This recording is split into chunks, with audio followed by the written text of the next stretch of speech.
What if I told you the reason you're tired has nothing to do with your age? Right now, there's a 67-year-old grandmother in Colorado who hikes 5 miles every morning, and there's a 62-year-old man in Florida who can barely make it through lunch without a nap. Same decade of life, completely different energy levels. After 60, fatigue isn't caused by getting older. It's caused by invisible habits you repeat every single day. Habits so normal, so automatic, that you'd never suspect they're stealing your strength. In the next 8 minutes, I'm going to show you exactly which 7 habits are draining your battery, and the simple switches that gave people like you their energy back, some in as little as 72 hours. Habit number 1 is the morning poison you think is harmless. Let me ask you something. What's the first thing you put in your body when you wake up? If you're like most people over 60, it's coffee, maybe tea. But here's what's happening inside your body. You just went 8 hours without water. Your blood is thicker. Your cells are literally shriveling. Your brain, which is 75% water, is running on fumes. And what do? You dump caffeine into a dehydrated system. It's like trying to start a car with no oil in the engine. Studies from the Journal of Gerontology show that after 60, your thirst mechanism weakens by up to 40%. You don't feel thirsty, but your organs are screaming for water. Even 2% dehydration, too small to notice, can slow your thinking by 20%, drop your energy by 30%, make your joints ache, trigger that brain fog you blame on age. Here is a fix that takes 90 seconds. Before anything else, before coffee, before breakfast, before checking your phone, drink 12 to 16 ounces of room temperature water. Add a pinch of sea salt for electrolytes or a squeeze of lemon to wake up digestion. Why this works is because you're not just hydrating, you're flushing out toxins that built up overnight, kickstarting circulation, and giving your brain the fuel it actually runs on. One woman from our community said, "I did this for 3 days and felt more awake at 7 a.m. than I had in 5 years. No joke." Habit number 2 is constant mental multitasking. You're not working anymore. You're retired. You should feel relaxed, right? So why does your mind feel like it's running a marathon even when you're sitting still? Here's the truth most people miss. Your brain doesn't retire. It's still juggling 50 things at once. Doctor's appointments, bills, what your grandkids need, that weird noise the car is making, whether you lock the door, what you forgot to buy at the store. Psychologists call this cognitive load. And after 60, it's like running too many apps on an old phone. Everything slows down, overheats, and drains the battery. Your body thinks you're still in fight or flight mode, so it never fully relaxes, and you never fully recharge. The fix that sounds too simple but rewires everything is every morning before the day grabs you. Do this. Sit somewhere quiet for 3 minutes. Close your eyes.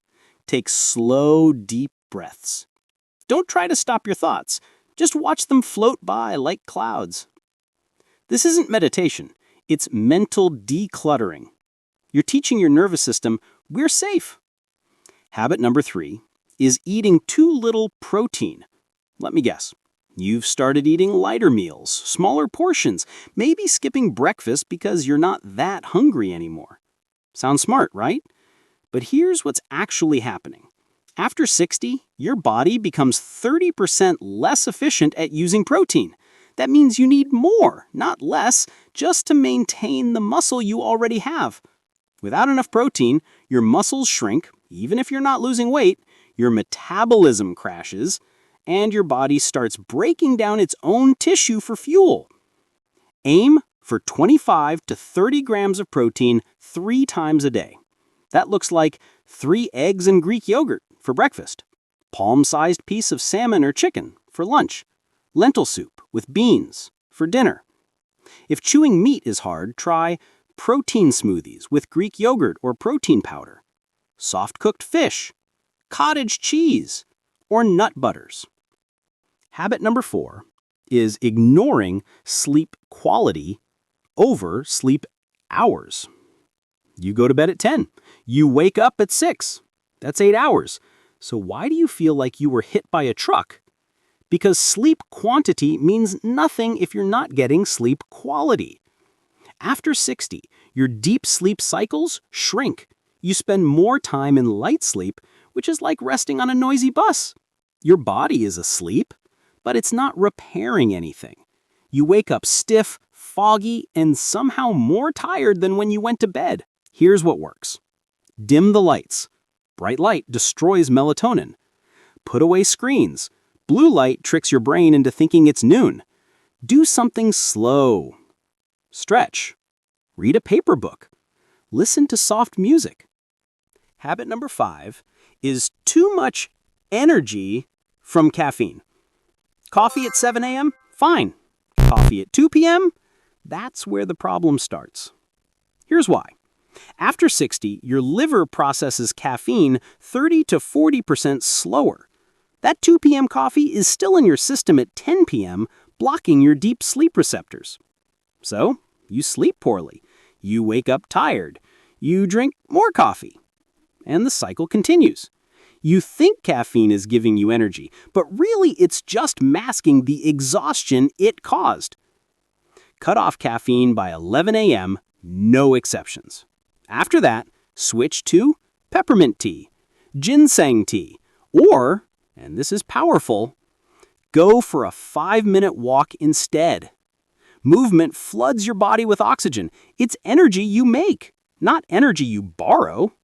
Habit number 6 is too much sitting, too little movement.